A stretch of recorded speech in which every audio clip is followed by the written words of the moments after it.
The college football experience 2023 potential surprise teams episode on the Sports Gambling Podcast Network, brought to you by the SGPN merch store. Use the promo code SGPNBA to get 10% off of everything in the SGPN store, folks. So do that. And remember, as always, to let it ride. Hey, this is Pac-Man Jones. You're listening to SGPN. Let it ride.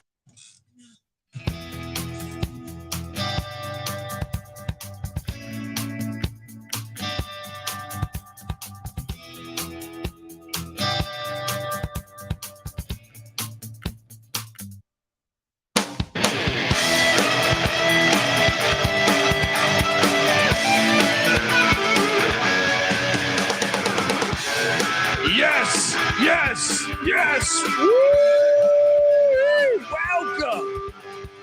Welcome to the college football experience. Surprise teams, potential surprise college football teams heading into the 2023 season. I'm going to go conference by conference on what I think could be a surprise team at this very moment. We know the transfer portal is absolutely batshit crazy, so all this could change. But I think I'm on to something on a lot of these. Shout out to the chat. Mexi Mount says, let's fucking go. Yes, let's go. And perhaps you're wondering, hey, who is this maniac screaming in my ear?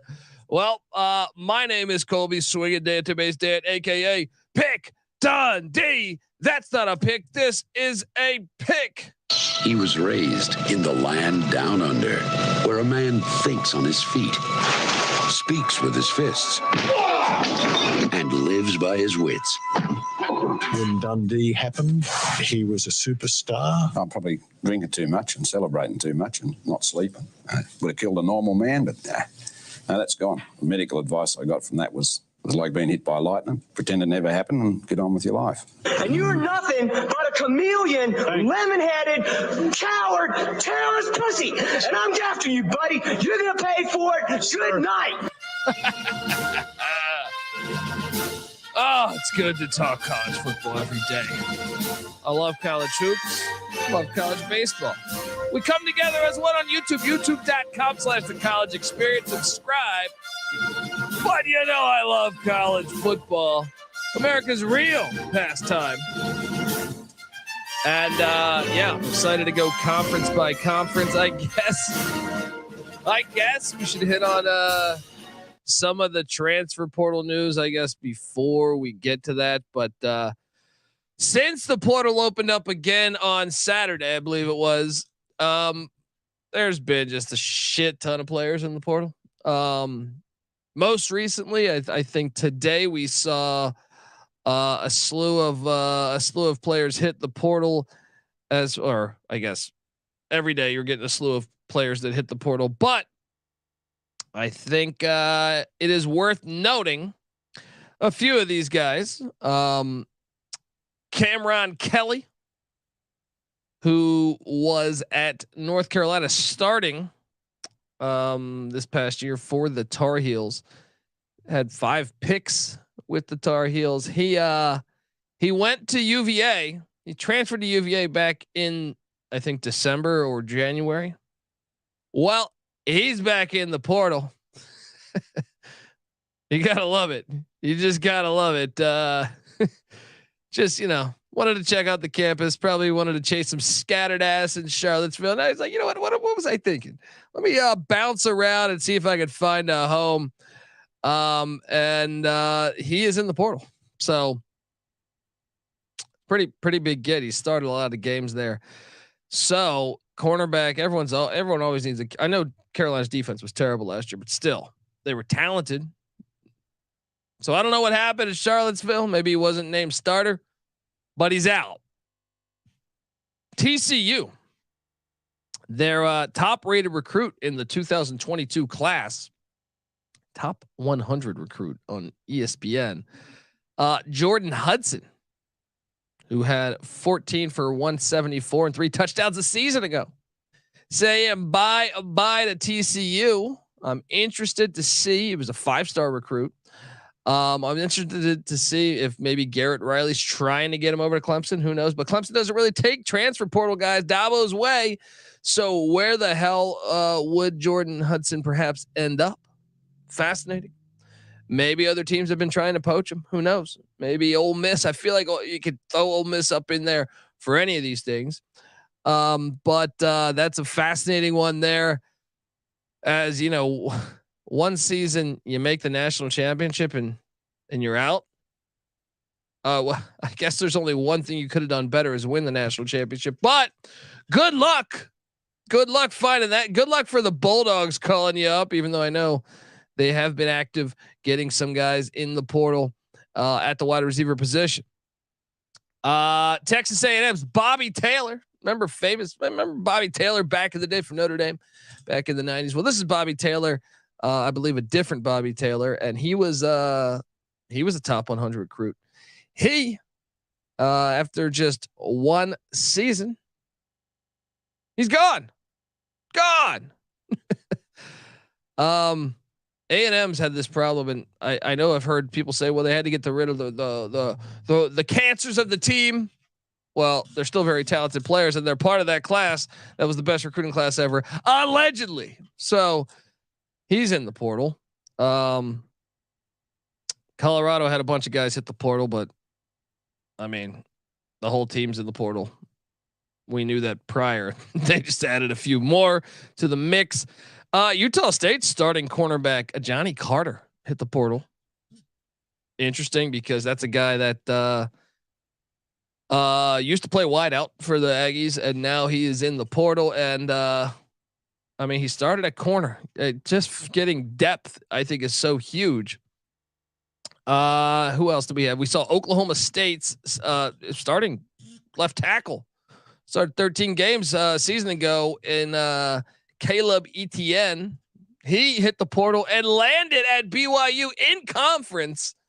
So the guy hit the portal on like Tuesday. He signed on Wednesday, and I gotta check to see if BYU plays Oklahoma State. I don't think they do for some reason off the top of my head, but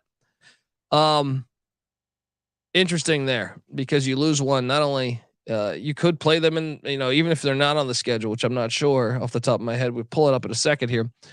You could play him in the Big 12 championship. Who knows? So substantial potential loss there. And I know Mike Gundy talked about, well, he had lost the job. That's why he bounced. And maybe there's merit to that. Maybe there's not. But either way, I think if you're BYU, you're sitting there saying, okay, let's go. Let's stack up that offensive line. Oklahoma lost their starting corner, Jaden Davis. He hit the portal. This guy's started a lot of games for them. So interesting there. Maybe he got beat out too. The Texas Longhorns just had their spring game.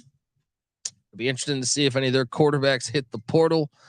Assuming, well, when I say quarterbacks, what I'm really referring to is their quote unquote third string quarterback from the spring game.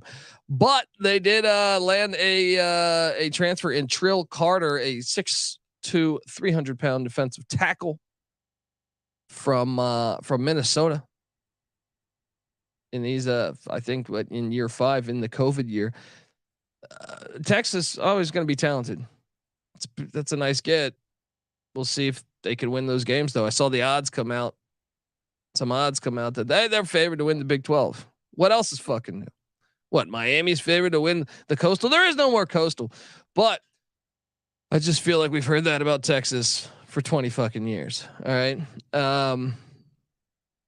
Harrison Bailey, former top 300 recruit, originally went to the University of Tennessee, transferred to UNLV last year. Did not play good for UNLV. Did not look good for UNLV. And it wasn't he at North Carolina? Didn't he flirt around with going to North Carolina at one point? I can't remember. But he's in the portal. So there's that. From a recruiting standpoint, he was talented. Hasn't really developed into much, and I was not very impressed when I watched a year ago. So we'll see though. Maybe it's a system. Jackson State's all SWAC running back Savion Wilkerson hitting the portal. Wondering if maybe he ends up Colorado Buffalo, because the rest of the Jackson State's team, a lot of it is in Boulder. That is intriguing, I will say. So I mean, maybe he stays in the FCS front. Who knows? Also, Cincinnati linebacker, third year. I think this guy's played pretty substantial amount of times. I think 27 starts. I think if I read that correctly this morning. Jaheim Thomas is in the portal, and that's a big one. I mean, my first thought would be Wisconsin, but if not that, where does he end up? That's, Cincinnati, I think, was going to need to lean on their defense coming into this season with Satterfield, the coaching turnover, losing a lot on the O line. But Satterfield's had success before. Another one is offensive, all AAC offensive lineman from a year ago. This one's got to hurt the Houston Cougars as they're jumping into the Big 12. But Cameron Johnson is in the portal, and I've heard everyone speculate. Major SEC schools to the Colorado Buffaloes to other Big 12 schools. It would be interesting to see what happens with Cameron Johnson.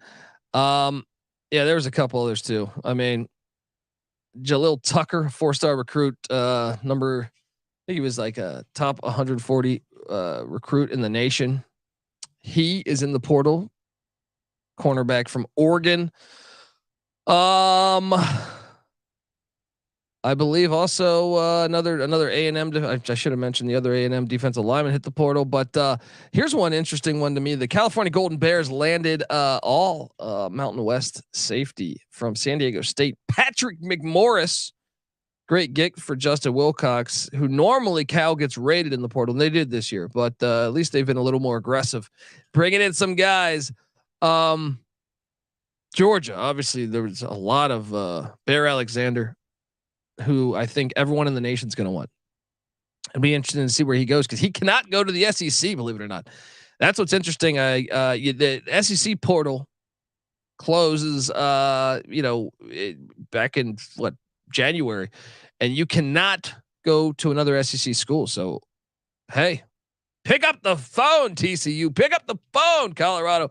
Pick up the phone, Florida State. All those schools. Hop on over there and try to land yourself Bear Alexander, who was pretty damn impressive. There's a slew of other ones too. Like I said, the portal's fucking crazy. So buckle up and get ready, because this offseason, once I go through, remember, in June, I would break down all 133 college football teams with a solo episode for every single team in the land. Going to talk some more about perhaps the portal, but I want to tell you first that the college football experience is brought to you by Underdog Fantasy. Yes, the NBA and NHL playoffs are here, and what better way to get down on some player props than over at UnderdogFantasy.com. Besides just daily NHL, NBA, MLB, all those daily games, they've also got you covered with NFL best ball drafts with a guaranteed $500,000 in prizes. Head over to UnderdogFantasy.com. Use the promo code SGPN for 100% deposit bonus up to $100. That's UnderdogFantasy.com. Promo code SGPN. And shout out to the whole chat rocking right now. I see Mexi Melt, James S. Dick Gertzberger's in here. Hubert Wiley says, "What's up, gang? What is up?" Richard Gertzberger says, over under 60 times the word portal is said during a game or perhaps this podcast. Give me the over. It's current state of things in college football. I feel like there was a couple other substantial. I think there was a LSU defensive back, Michael Dougherty, hit the portal. He was a big recruit, if memory serves me correct. Purdue picked up a commit from Marquise Wilson, who was a corner from Penn State, who's played in a lot of games. Interesting to see Ryan Walters land him, and I think there was a couple other ones that caught my eye, but there's so many. It's honestly overwhelming to cover the sport in basketball or football. It's like so we've already done 2 college basketball episodes this off season, which has been like 2 weeks on the portal. And I still feel like I've barely scratched the surface. So go check out those episodes. We're on YouTube, youtube.com/the college experience and the college basketball experience, wherever you can listen to the podcast. Mexi Melt says they already put $100 on the over for the wins on Colorado. What did you get that number at, Mexi Melt? Curious what you got that number at. And yeah, chat, feel free to ask any questions. And I'll try my best to answer every single question I can regarding college football heading into 2023. But yeah, the portal is absolutely fucking crazy. And I would think, and how about by the way, how about the Maryland Terrapins going back to the classic uniforms, the Boomer Esiason era uniforms? Oh, that's pretty swell. Pretty swell, if I may say so. And yeah, let's just hop into it. I'm trying to think. Yeah, I mentioned Jaden Davis. Okay, check. Yeah, I had a slew of notes on the the NCAA's changed rules restricting cut blocking. We're going to talk more about that tomorrow with Patty C and NC Nick, but I find that to be one of the more fucking ridiculous things I've ever heard in my life. And it should, I think Paul Johnson says it correct when he says what's the same as tackling. What are we going to get rid of tackling? Hopefully we come to our senses here and change that rule back, because that's just absolutely fucking ridiculous. We will talk more about that tomorrow. But let's get into it. I want to talk this episode. I just kind of went out on a limb and said, okay, these are teams I could see kind of being better than what a lot of people expect this year. So let me start. You see the photo if you're watching on YouTube, youtube.com/the college experience. You will see that there's a gigantic fucking photo of, this one I believe is Malik Cunningham. He's no longer on Louisville, but the Louisville Cardinals. I'll start in the ACC because I am a bit fascinated by the hiring of Jeff Brohm, and also by the fact that there is no longer a coastal division. So some of those teams in the Atlantic who could never play for an ACC championship because Clemson, Florida State, Wake Forest, or I guess even Boston College, but I guess I'm just talking to Syracuse and Louisville and NC State. Those three haven't been in an ACC championship ever, I think. Yeah. But there's new life when you have this going on now. You have no coastal division because every single team in the coastal has been to the ACC championship. So I think there's opportunity for the schedule, and I think the schedule breaks right. But they also brought in a guy that knows Louisville football, and I think they haven't been this excited about football since fucking Howard Schnellenberger, since Browning Nagel, baby. Let's go. They were 8-5 a season ago, but they also got extra money because remember, Cincinnati bought out Satterfield. They wanted to fire Satterfield. So if you're a Louisville football fan, you're sitting there like, you're going to take Satterfield and give us money, please do so. But they got their spring game going on this Friday. Excited to watch that one. But I just think the schedule is very, very nice to them. Half of college football's thing is scheduling. As much as I feel like, every big time podcast that our rivals, we're big time, but we're independent also. I'm not backed by millions of dollars.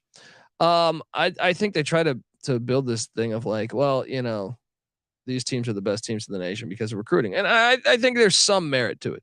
I think obviously you got to have talented players, but I also believe playing the schedule of least least friction is always good. And sometimes each year, if you look at certain schedules, you can say, oh, I understand why this team made this run or that team made that run. There's always a few teams. Yeah. Is there certain teams that are super talented that just beat everybody because they're that talented? Sure. But I always think, to me, one of the things I look at each offseason is how many away games you play. I think that's always huge in college athletics in general. Hitting the road, I think, is extremely challenging for people 17 to 20. Well, college football to 30 years old now. I guess it's probably less likely than it was 5 years ago. But when you have Stetson Bennett, who's like 28 years old, starting games, you got a lot of old ass players in college football right now. So maybe it's a little less important now than say it was 5 years ago, or after the COVID eligibility thing will be done, maybe in a couple of years. But I still believe it's an important ingredient in your schedule moving forward. I truly believe that. I can go through every year of college football that I've been alive, and I'll tell you things that I was like, they got lucky. They They had this schedule. They were a solid team. You still have to be good, but sometimes it can be a little misleading, in my opinion. Mexi Melt says plus 116. Oh, over 4.5 wins for the Colorado Buffaloes. Interesting. Well, I mean, I guess before we talk Louisville, let's talk about that. Well, I expect Colorado to be super active in the portal. Again, obviously they just had a bunch of players leave. First off, I know I'm a Colorado fan, so I know that they have 11 Power Fives on the schedule in one group of 5. No FCS, and even that group of 5 is Colorado State, and that's a big rivalry. And sometimes you got to throw out, the records of teams when you're playing a rivalry game. But let's just talk about this. I actually think there's a chance, and I touched on this probably last week with Patty C and NC Nick, but I think Colorado will have I obviously TCU should be favored against Colorado. TCU played for the national championship, but they lost a lot of pieces. And believe it or not, that Colorado TCU game was somewhat close. That score got a little misleading from a year ago in Boulder. I kind of think Colorado is going to be able to play that. TCU just played a shit ton of close games last year. Even the SMU game, one possession game. Go back and look at TCU's schedule. A year ago, they did end up beating Colorado 38-13 week 1, but that was I think like a tie game at halftime. And if you look at the yardage, that was a closer game. I mean, TCU had like a punt return for a touchdown, a trick play for a touchdown. It's a closer game than the final score indicates. But who cares? That whole Colorado team is gone. All right. Yeah, 1-score game between SMU. They blew out Oklahoma, but Dillon Gabriel went down that game. 1-score game against Kansas. Double overtime win against Oklahoma State. 10-point come from behind win against Kansas State, where both starting quarterbacks, or both quarterbacks that started games for them, got knocked out of the game, and they battled back from down 18. So a little fortunate there. And that's another thing. Jalen Daniels went down for Kansas. They took on Oklahoma. Dillon Gabriel goes down. They took on Kansas, where Jalen Daniels goes down. They took on Oklahoma State, where Spencer Sanders goes down, or doesn't. Yeah, Spencer Sanders goes down, I believe, in that game. Kansas State, where Martinez and the other guy, not Skylar Thompson. I'm drawing a blank on his fucking name right now. Oh my God, how am I forgetting the quarterback? Will Howard. Both knocked out of the game. Then they did beat West Virginia. That was a closer game though. Remember that 4th and 1 call. 10-point game with Texas Tech, 1-score game with Texas, even though that probably should have been a 2-score game. And then a 1-point win with the fire drill against Baylor. And then they blew out Iowa State, and they lost to Kansas State in the Big 12 championship. Even the Michigan game, 1-score game. My point with all of that is when you lose Max Duggan, and when you lose Quentin Johnson, when you lose a slew of players that were key players on that team, I expect regression. I don't think you can be that lucky also. So I actually think Colorado is going to be able to hang with TCU week 1. And I think Sean Lewis will have the Buffs offense going. The question is really, to me, the Buffs defense. I think the offense will actually be able to move the ball. Sean Lewis has done more with less before. So then they have Nebraska in Boulder. We've seen Matt Rule in his comments the other day regarding Deion Sanders, little subtle. I think it's the 2nd or 3rd time he's done that, where he's dropped like a subtle thing. I don't need the camera crew with us here, So that makes for a great game, but that's a wacky rivalry. So who knows what the fuck happens there? Colorado's won the last 2, maybe even 3. I'm not even sure. 2 for sure. Then you have Colorado State. Do I expect Colorado to be 3-0? No. But would it shock me if they were 3-0? No. I would not be that shocked because TCU, I think, plays so many close games. It's at TCU though, so I would favor TCU. Nebraska, probably a little bit more of a talented roster than Colorado right now, but it's in Boulder. Wouldn't shock me. Colorado State, Jay Norvell year 2. I kind of think they'll be a lot better this year, but it's in Boulder. It's a rivalry game. I would not be shocked if Colorado was 3-0. So the over on 4.5, very intriguing. After that, they head to Eugene. They were not kind on the beginning of the Pac-12 play to the Colorado Buffaloes because at Eugene and then home to USC. All right, I'd be a little surprised if they won any of those. I expect those to be 2 losses. Then they're at Arizona State on October 7th. I kind of feel like Arizona State's in the same spot as Colorado. They're bringing in like 40 transfers. Kenny Dillingham, a little bit never seen him as a head coach. At least we've seen Deion to a certain extent. It's in the desert, Sun Devil Stadium. I gotta think that's anyone's game. So would it shock me if they won that? Not at all. Not at all. Then they're home to Stanford on a Friday night, national TV. I expect them to beat Stanford. Stanford's breaking in a new coach. A lot of their team transferred out. I think they're better than Stanford right now on a roster from a roster standpoint, and the fact it's in Boulder. Then they get a bye week, and then they're at UCLA. I would favor UCLA, but it wouldn't shock me, especially if UCLA starts the freshman QB. Wouldn't shock me if that's a game.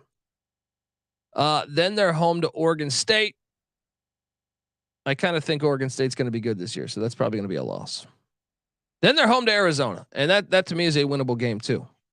And then they're at Washington State on a Friday night, nationally televised, and that's a tricky game, but I won't say it's not winnable. And then they're at Utah, which they should lose.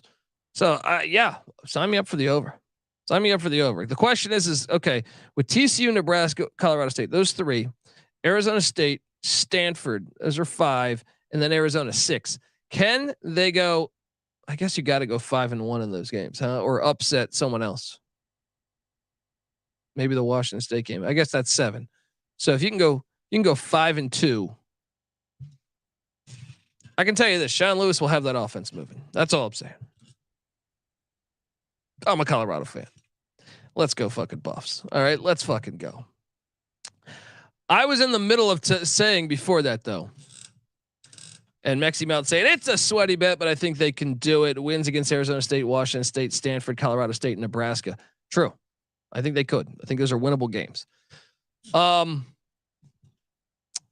was in the middle of talking though about the ACC and a couple teams I like. I saw the ACC, some odds drop for the ACC, and really, I was a bit surprised that they didn't even mention the teams that I was referring to. Essentially, my surprise teams in the ACC.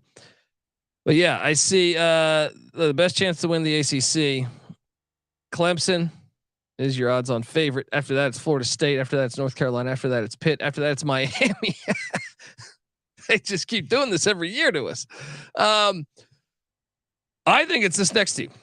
I think watch out for the Louisville Cardinals. Now I know winning it and appearing there is 2 different things, but hear me out on the Louisville Cardinals side of things. I just think that Jeff Brohm, the Brohm family is Louisville, Kentucky. All right, they're Kentucky.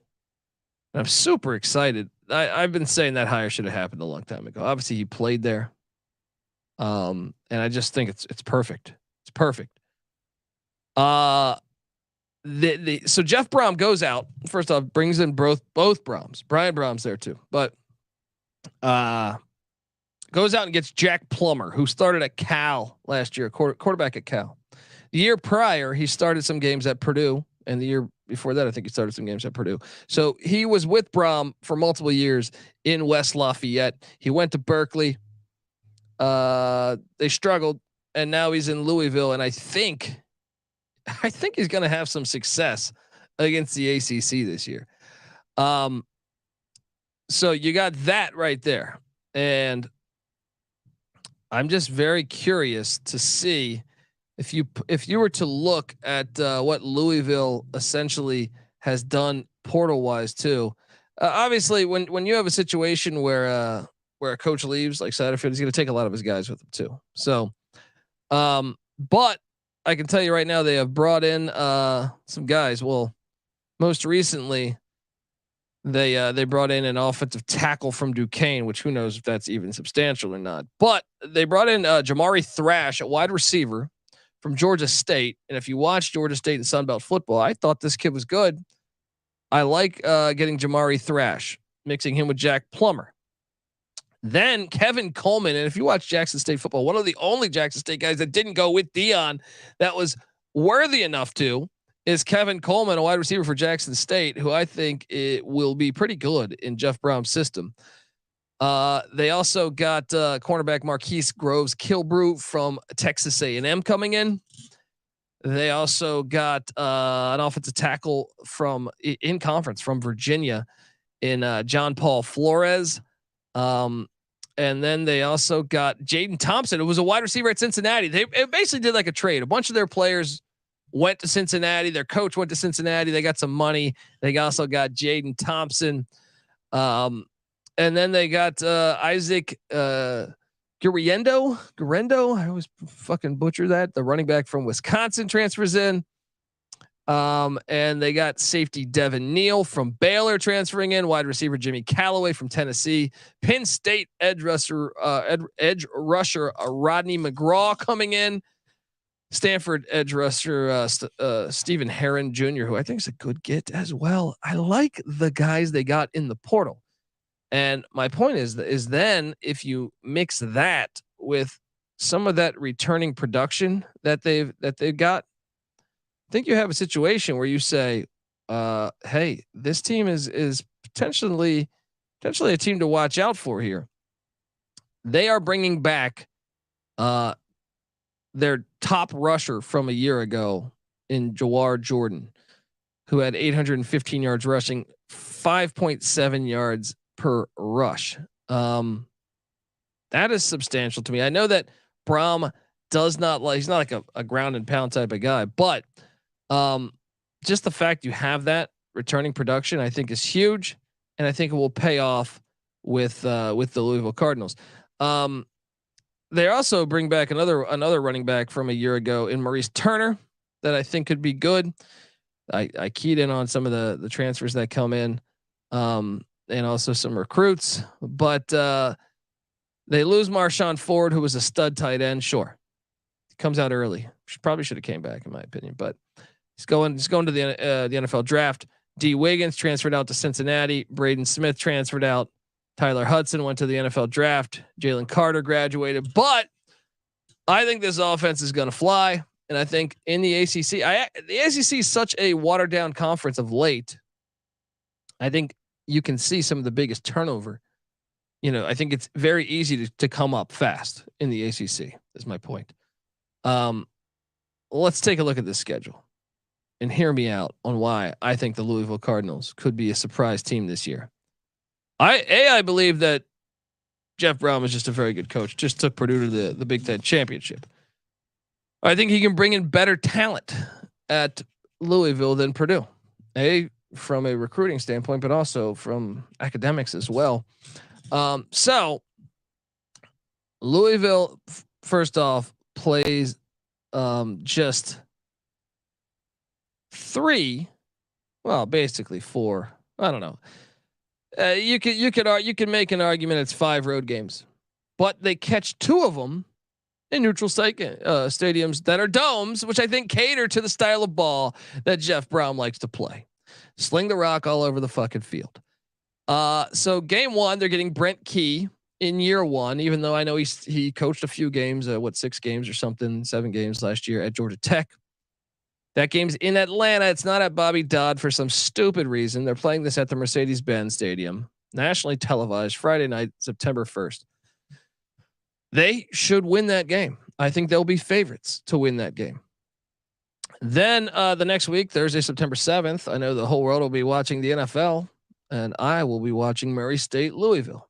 I'm sure I'll have the NFL on a TV, but That should be fine. Murray State was ass in the FCS last year, so I think they'll have no problem with the Racers. I expect them to be 2-0. Then comes Saturday, September 16th, when they take on the Indiana Hoosiers in that filthy, filthy roller rink, one of my least favorite stadiums in America, the Lucas Oil Stadium in Indianapolis. So you're not going to Bloomington, at least. You're going to Indianapolis. I think they're better than Indiana. I also think Tom Allen he is coaching for his job, but I think Indiana's got a lot of question marks, and I think Louisville should be 3-0. Then you have a home game Saturday, September 23rd at home against Boston College. Boston College lost Phil Jerkovic, lost Zay Flowers. I know they've been recruiting somewhat decent, actually very decent for their standards, but I think Louisville should win this game. I think they'll be favored to win this game. I think they're going to be 4-0 heading into the final weekend in September. And this is, I think, one of the most important games of the year for the Louisville Cardinal, because at NC State, this place does get some noise. It's a sneaky tough road game in the ACC. And this stretch, really, the next 3 games are huge for the Louisville Cardinal. They're at Carter Finley Stadium taking on NC State. I'll be honest. I think NC State's going to be favored in this, but I don't think it's going to be by much. I think it's going to be like 3 points. They're capable of winning this thing. They're really capable of winning this thing. If they are to win this thing, then they host Notre Dame. Let's say Notre Dame wins this, which I kind of expect them to, but at least it's in Louisville. That would then put them at 5-1. Then they are at Pitt. This is that 3-game stretch that I'm talking about. At NC State, home to Notre Dame, at Pitt. All 3 are tough games. All 3 will be winning teams most likely this year. But Pitt, it's a pro stadium, so it doesn't pack like, they used to be able to do. It's winnable. Pitt drops games all the time, but it is a bit of a body blow to take on Notre Dame and Pitt back to back, because I don't expect Louisville to be the most physical team. So let's just say they lose that one. Let's say they're sitting there at 5-2, right? 5-2. They get a bye week, and then they're going to host the Duke Blue Devils, who I'm going to talk about in a second. I think with the game being in Louisville, Kentucky, I would favor Louisville, but not by much, because I think Duke's a pretty damn good football team. So that would be your 6th win of the season. And then they host Virginia Tech, and they're just not there. They're just not there. That's a win. That would be their 7th win of the season. Then on a short week, Thursday night, they host Virginia. Virginia's terrible. That's going to be a win.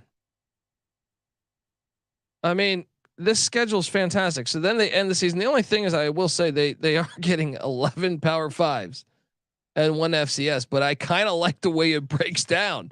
Better than Colorado, who's getting 11 Power 5s and 0 FCSs. So if they beat Virginia, we have them sitting there at what? 10 games into the season, and they're 8-2. But I'll be honest, I wouldn't be shocked if they're fucking 10-0. I know that's a ridiculous statement. I'm just saying those are winnable games. Now, obviously, I don't expect them to win them. I think they're going to be 8-2. If I had to bet right there, I'd say 8-2. Then Saturday, November 18th, they are heading to Miami, Florida, to take on the Hurricane, who never pack a fucking stadium. So that's not a daunting fucking road game. And to be honest, I think Jeff Brohm is so much better of a coach. I think Louisville's going to win that game. So that means I got them at 9-2. And then they host the Kentucky Wildcats in Louisville, Governor's Cup, which I think is a big moment for Brohm. It's a big moment to steal the fire. Kentucky's kind of, shout out to Mark Stoops. He's made Kentucky kind of the team to beat in the state of Kentucky. They've been fucking up Louisville lately. But let's not forget, Jeff Brohm and the Brohm family has been connected to Louisville. This is a personal game. It's in Louisville, Kentucky. Oh, I can't wait. I I would favor Kentucky right now. But by that point in the season, the fact Brohm's got all that shit all that baggage with him about this in this state. Sign me up for it. I mean, can you imagine a 10-2 year one, or even 9-3? You got to be super happy. But can you imagine 10-2? I'll be honest. I look at the schedule. I don't even see like, okay, the one Hornets nest they play in is at NC State. You look at the other games. They're in Atlanta taking on Georgia Tech, but it is at the Mercedes-Benz Stadium. Half the crowd, if Louisville fans want to travel, but Georgia Tech fans, it's just going to be a little different. It's not going to be like Bobby Dodd. Same with the Indiana Hoosiers game in Lucas Oil. At NC State, tough environment. At Pitt, not really, because it's a pro stadium. You know what I mean? So they're getting a lot of these pro stadiums in here. Then at Miami, where they never show up. It's a great road schedule. I'm just gonna tell you this. I'm gonna be smashing the over. I'm curious what that win total is gonna be. They should be dropping in about a month. So I think Louisville is going to be a surprise team this year. I want to stay in the ACC for a second because I talked about that Duke game. That is a scary game for me. The bye week and then Duke. Mike Elko, I think, is one of the best coaches. And I just thought, what a great year one in Durham. And I was shocked to see that their odds are still not respected in the ACC. I think Duke and Wake are going to be fine. I think Wake, Sam Hartman's gone. I think they're going to be fine. I think they're going to contend for an ACC championship. I think Duke year one, what'd they win? 9 last year? Was it 9 or 8? I think it was 9. 9-4 a year ago. Hold on. I'm gonna tell you more about the Duke Blue Devils and why I think they're flying under the radar. But before I do that, I want to tell you that the college football experience is brought to you by the SGPN merch store. Yeah. We're brought to you by the SGPN merch store in honor of the NBA playoffs from now to the end of April.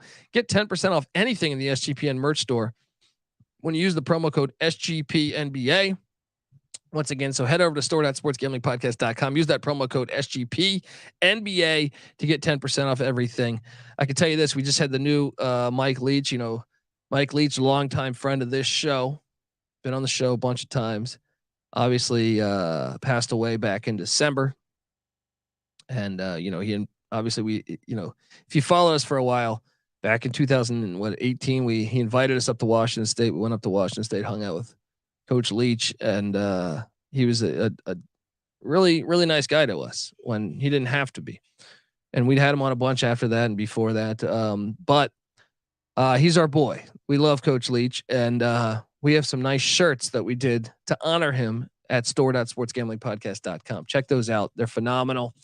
And I think you'll dig them. And you see, we got the pirate flag right there with the Mississippi State helmet. If you're watching on YouTube, youtube.com/the college experience. Back to my point though, about the Duke Blue Devils. I am very curious to see what they can do. So you'll go back and look at Duke's schedule from a year ago. They really almost had amazing first year, 9 wins. The game that stands out to me that I remember that they lost was the North Carolina game. I thought they had no business losing that North Carolina game. I thought they had that game won and they lost. But you look at the 4 losses that the Duke Blue Devils had a year ago. Now, granted, they did not play Clemson, but they lost by 1 score at Kansas in the month of September. Remember, Mike Elko was brand new to Duke in the month. It was his first month. They lost by 3 in overtime at Georgia Tech. That's a bad loss, but they still should have won that. I mean, they're right there to win that game. They lost by 3 the very next week to North Carolina in a game that I was talking about that I thought Duke was the better team, and they let them off the hook. And the other loss was a 2-point loss at Pitt. This team was 2, 3, 6. So what? 8. They were 16 points away from being undefeated. 16 points away from being fucking undefeated. Pretty phenomenal job that he did in year 1 there. Which has me super interested in what he will do in year 2, because when I look at this team, it's a little different than Louisville. Louisville, I'm banking on Jeff Brohm and a lot of the transfers they brought in. With Mike Elko, I kind of think he's already got the thing going. But I'll be honest, I also did like what he did in the portal. It's not going to be anything like what Louisville had. Louisville's got so much turnover, but I can tell you this: they brought in and like I mean I know that Louisville also did take a couple guys. I'm sorry, not Louisville.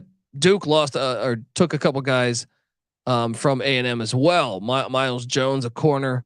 Also got Al Blades, a corner from Miami that I think could make a big difference on the defensive side of the ball. And Jake Hornbrook, the offensive tackle from Stanford, I think was a big get. They also went to the FCS ranks, got a couple guys. But let's talk about this. Let's talk about this here because Duke returns Riley Leonard, who is a stud, 20 touchdowns, 6 interceptions a year ago, but also rushed for 700 yards. So he completed 64% of his passes a year ago. He rushes for 700 yards and 13 touchdowns. If this guy stays healthy, Duke is going to be a player. They're going to be a player in the ACC. Another thing is they do return Jordan Waters at running back. Their leading rusher at running back. And they return 2 of their top 3 wideouts. I'm telling you, I think this team is going to be, and I just like Mike Elko. I think he knows what the fuck he's doing. I think, I hope he stays at Duke for a while, but I'm more of the opinion he's going to be a major head coach in a few years here. Duke opens the season against Clemson Tigers. Highly doubt they win that game, but it is in Durham on Labor Day. And if you told me I got to take on Garrett Riley now and the super talented Clemson team, if I could get any week to take them on, I think I would prefer it being week 1. Maybe you could talk me into week 2, but I would want something in September before this offense really starts clicking. So there's that. Do I think they lose the game? Yes. But after that, they get Lafayette. That's a win. After that, they get Northwestern. That should be a win. They kind of have Northwestern's number of late. Then they're at UConn. Should be able to win that one. Should be 3-1 out the gates. And then they host the Notre Dame Fighting Irish. And I don't know.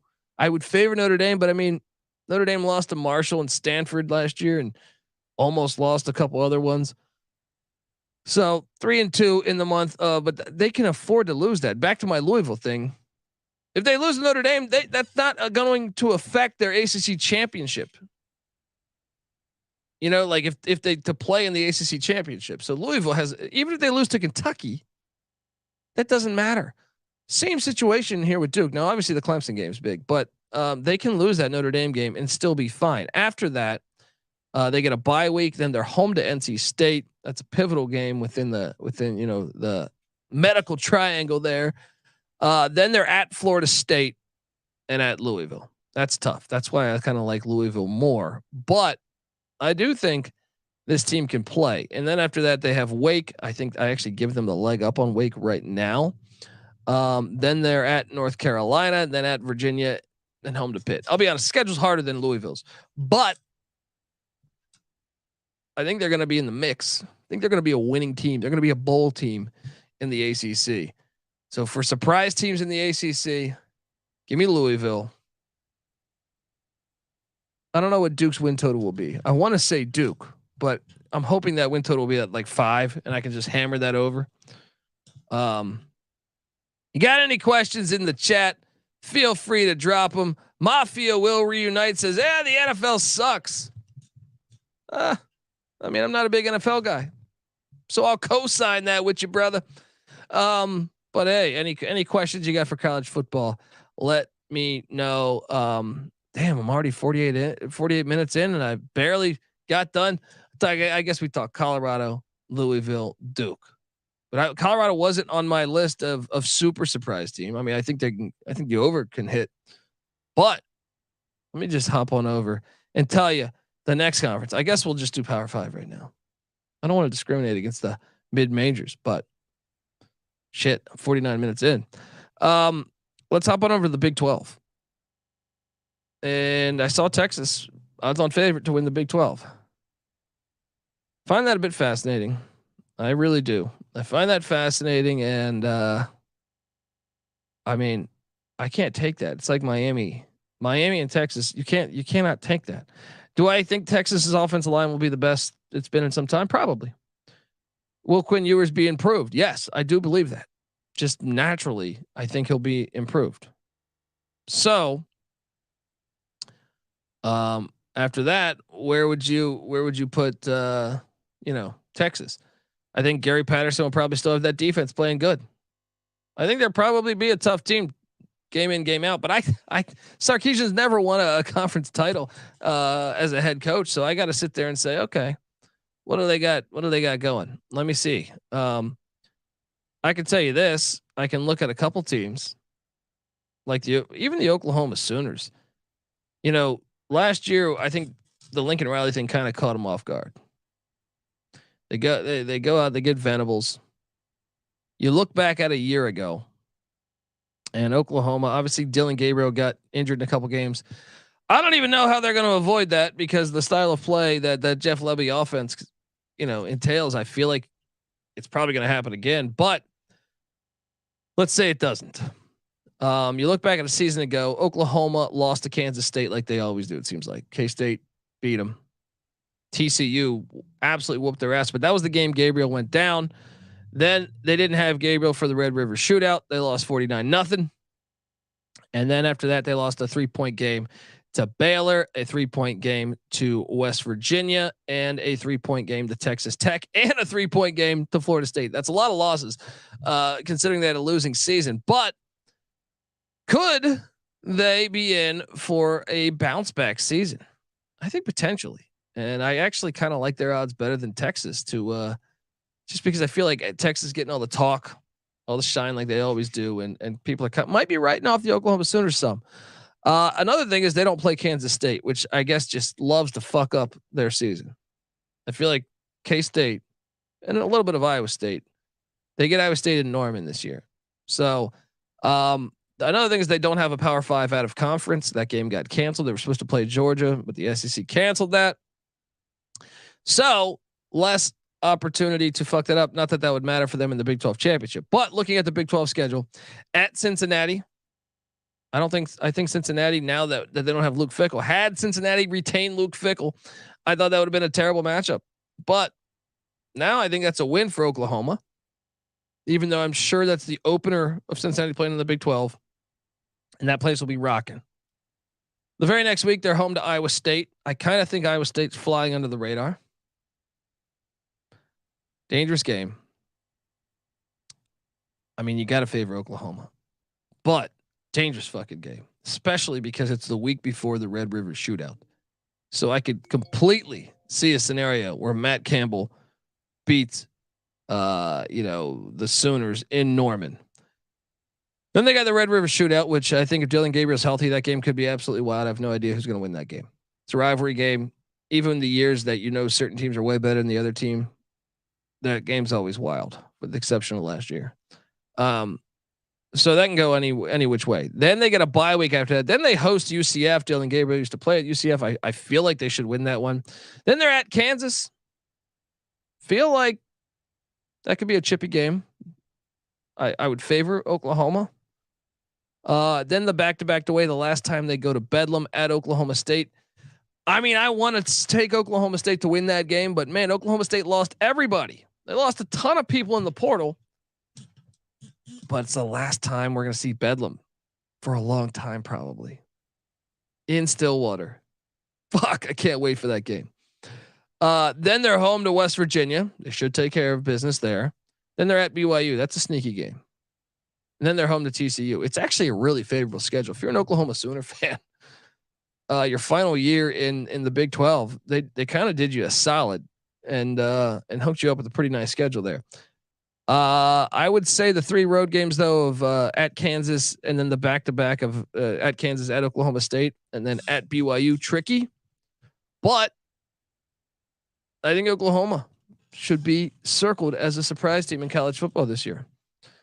I hate the Jeff Lebby offense. I think that sliding quarterback abrupt slide shit should be illegal in football and should be a 15-yard penalty every time, they attempt that shit. But I think that schedule is pretty fantastic. So I think we've got to mark them down as a surprise football team. I mentioned another one, Iowa State, a minute ago. Iowa State is coming off of a tough season, 4-8 for Matt Campbell, but damn, did they lose some close games. They lost to Baylor by 7 in a game where their safety got ejected, and it was a ridiculous call. And Baylor just went after that safety and went after him. And that was really their backup safety because their starting safety transferred last second to Ole Miss. Then they lost by 3 at Kansas in a game where they missed a bunch of field goals. They should have won that game. They played better in Kansas. So that's 2 losses by 1 score. Oh, the very next week they lose to K-State, who won the Big 12 by 1, 10-9. 3 losses. They lost at Texas by 3 in a game that I thought they played better than Texas. You might remember this game where Xavier Hutchinson mistimed his jump. He's wide open on a deep ball. Iowa State probably should have won that game. So that is 4 losses by a combined, just right there, a combined 14 points. Then you add in Oklahoma. Okay, they lost to Oklahoma by 14. All right, that's a normal loss. All right, they lost to Oklahoma State by 6 in Stillwater. They lost to Texas Tech by 4 in Ames, and they got destroyed by TCU. This team was a lot better than 4-8. This team is closer to fucking 8-4 than they are to 3-9, in my opinion. And remember, they had lost Brock Purdy, Breece Hall. I think this is where they take a step forward and win a lot of those close games. Let's pull up the cycle. And look, even with that 4-8 season, they still beat Iowa. So they got to be happy. Won the Cyhawk, got it done. Iowa State, 2023 schedule. Okay. Let's just non-cons relevant, even though Northern Iowa fucks with them every time. I feel like Northern Iowa and Iowa, those are going to be games. For some reason, they're playing at Ohio also, who won 10 games. Watch out in the non-con, but in conference, home to Oklahoma State to start the season, the Big 12 season off. I think they can win that thing. Then they're at Oklahoma. They kind of have a history of fucking with Oklahoma. I still got to favor Oklahoma, but it wouldn't shock me if they won that one. Then they're home to TCU. I like their chances to bounce back and beat TCU this year. Then they're at Cincinnati. Anyone that draws Cincinnati, I think they're the team coming into the Big 12 with the most question marks that I'm kind of not buying in on. So I like that, even though it's at Nippert. They get a bye week and then they're at Baylor. That's a tough game. I got no idea who's winning that game. So that's like a 50-50 game to me. Then they're home to Kansas. Another 50-50 game. At BYU. Tricky. Actually, the end of the season is a little tricky. The final 3 games at BYU, home to Texas, at K-State. It's pretty brutal. But I think they can surprise. Remember, it wasn't that long ago they played for the Big 12 championship. Watch out. I think they're going to be a good team this year. And I think we don't have win totals yet, but I think I'm going to be on that over. Right in with the Cyclones. All right. Let's hop on over and talk about some other ones. I mean, look, and I'll be honest, I think BYU is one while I'm talking Big 12. I'm curious what you guys think if BYU's schedule is harder this year than it was last year. Like you look at last year's opponents. So let's just count. They played Baylor last year. They beat Baylor, by the way, in Provo. Awesome game. I was watching in Vegas. They played Baylor, Oregon, Notre Dame, Arkansas, Stanford. That's 5 Power 5s. Then they played at Boise State, who is, I think, Power 5 worthy. So that's 6. At Liberty, I think Power 5 worthy. 7. They did play home to ECU, and I guess okay. So maybe they played at South Florida, but South Florida wasn't any good. They played Utah State, decent. My point is their schedule going to be easier in the Big 12 than what let's look at the year before, where BYU played Arizona, Utah, Arizona State. That's 3. Once again, Boise State, which I consider a 4th. Baylor 5, Washington State 6, Virginia 7, USC 8. Okay. In a way, though, I feel like these. I'd have to take all three and compare them, but I feel like the schedule might not be as tough. Their Power 5 schedule at Arkansas. Okay, so Arkansas, Kansas, Cincinnati. I think they can. Kansas, Cincinnati are winnable games. At Arkansas wouldn't even surprise me either. At TCU, Texas Tech, at Texas, at West Virginia, home to Iowa State, home to Oklahoma, at Oklahoma State. I mean, really, the road schedule, I don't think is that daunting. At Texas, who I think BYU's had Texas's number in this century, and then at Oklahoma State would be, I guess, at West Virginia too. I don't know. The Big 12 is fucking hard to project, but I feel like BYU could be playing an easier schedule than they have the past 2 years. Despite that's not a knock on the Big 12. That's just BYU scheduled fucking insane. All right. So that is a surprise. A surprise team for me is Iowa State. Surprise team for me is Oklahoma. I don't think I can say Kansas State because Kansas State won the Big 12 a year ago, but I'm eager to see them. I'm eager to see Lance Leipold year 3. As you know, if you listen to this over the years, I've been hammering the over on Kansas as my number 1 lock. Dick Gertzberger said, did BYU grow another franchise quarterback? Perhaps another Ty Detmer? Yes, sort of. Keaton Slovis. He was at Southern Cal. He was at Pitt. He made the mistake of following his girlfriend all the way over to Pittsburgh to play for Pat Narduzzi. She's like, come on. Can't be that dumb. Now he's in Provo. Can he stay healthy? That's another big X factor. He has not been the healthiest of quarterbacks, but I think if you're a BYU fan, I'm going to just go ahead and say this. I think BYU is the most equipped to play year 1 in the Big 12. Yeah. I think they're the most equipped to. Watch out. I would not be shocked if they're playing for a Big 12 championship. Would not. Some other surprise teams I want to note on this episode's. I don't have time for all of this, but I keyed in on some. But we'll talk more of it tomorrow. But let's hop on over. Let's hop on over and talk about the Oregon State Beavers. I think Oregon State is a team that could really surprise. And I know I've talked about this before that I think DJU needed to get out of Clemson, South Carolina, where obviously Clemson, South Carolina was not fond of him and also not fond of his offensive coordinator because they fired him. Brandon Streeter, former Clemson quarterback, they fired him. So I think we can deduce from that it wasn't all DJU's fault. That they thought, hey, this is a subpar guy running the offense, as in their coordinator, but also maybe they thought it was him too. Now DJU goes to Corvallis, where they were fucking terrible as far as the quarterback position a year ago. It's almost remarkable how well. I mean, I can't tell you how many times I watched Oregon State last year, where I thought, had they had just a serviceable quarterback, they might have won every game. I shit you not. You go back and look at the season a year ago. They had USC on the ropes. In my opinion, they played a better game than USC. They just could not. Their quarterback was just turning the ball over left and right. This lawn chair QB. So you go back and look. Okay, they got fucked up at Utah, but even that to start the game. So you look at that Utah score, 42-16 to start the game. I think the first couple plays of the game, pick 6. And then another interception the very next drive when they got the ball. So they were in this crazy hole.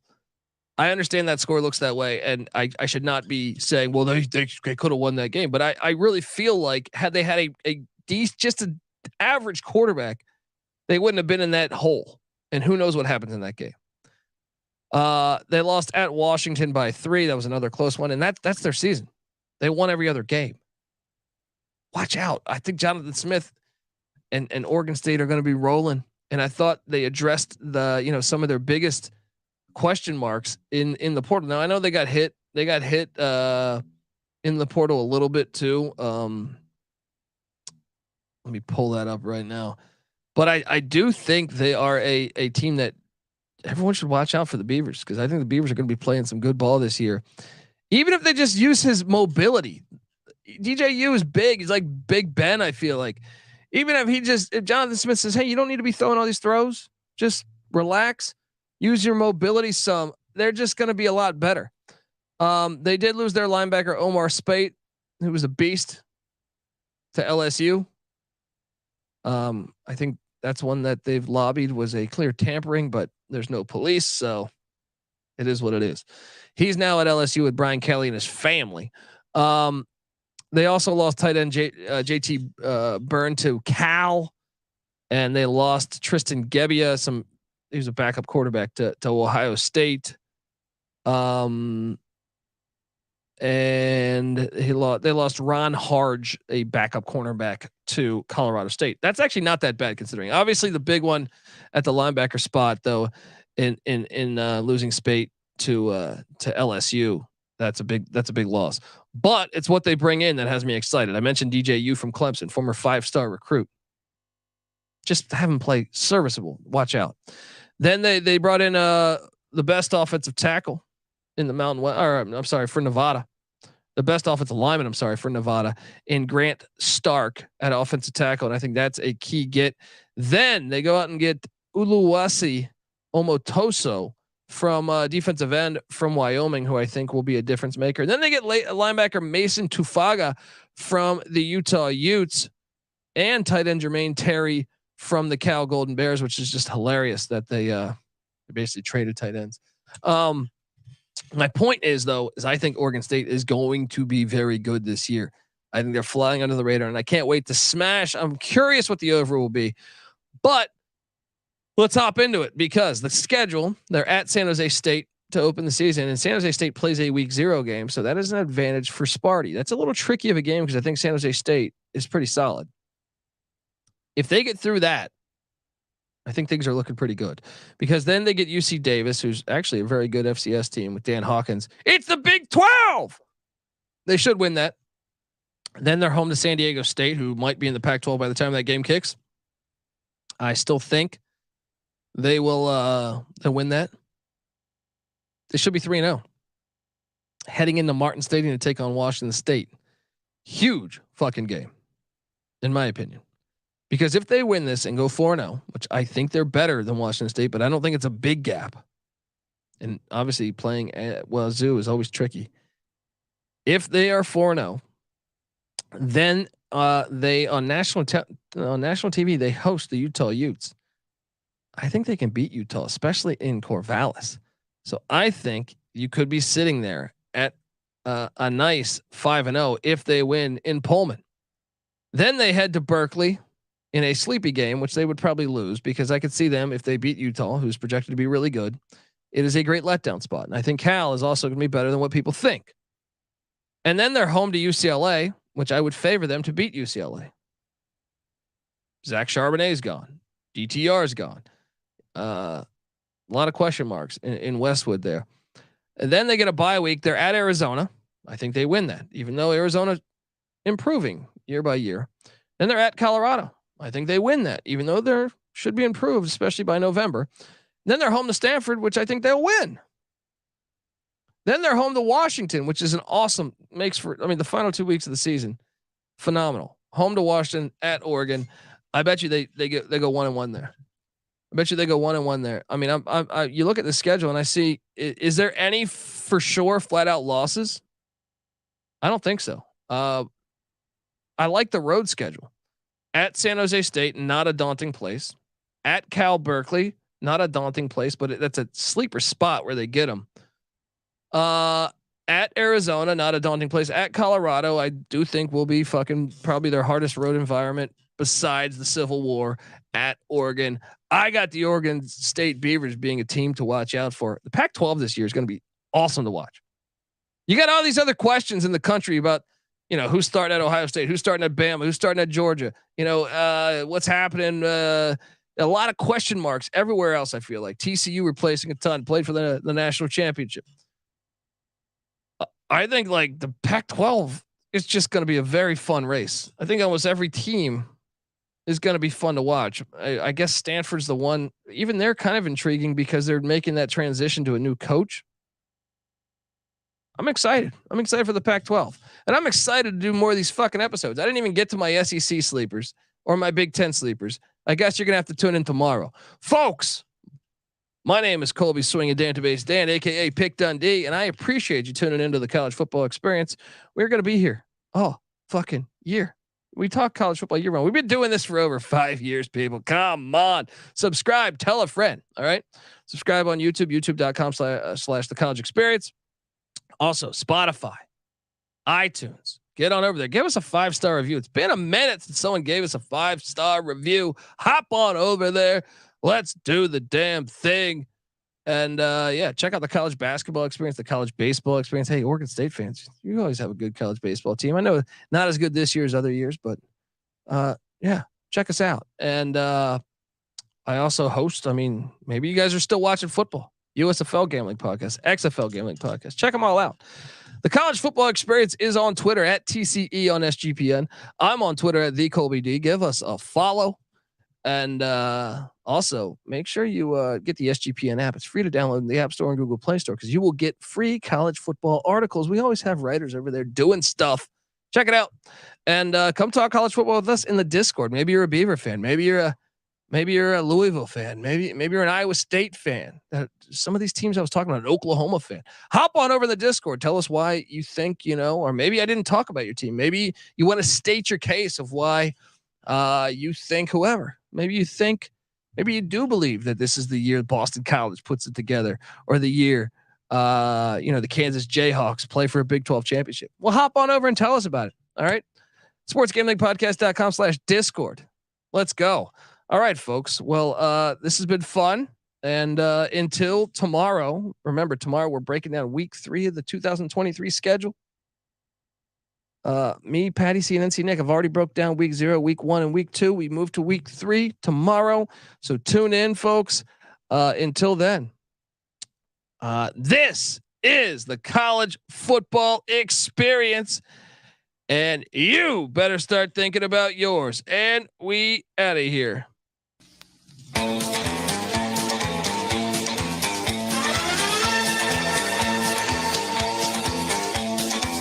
See him on the street, then tip your hat his way. You'll know just where he's headed and which game he's gonna play. He's a sharp shooting gunman and always aiming high. He'll win any gunfight, his limit is the sky. We're the gunslingers from San Antonio. We're the gunslingers on the road or at home. Remember the Alamo, for such as we are known.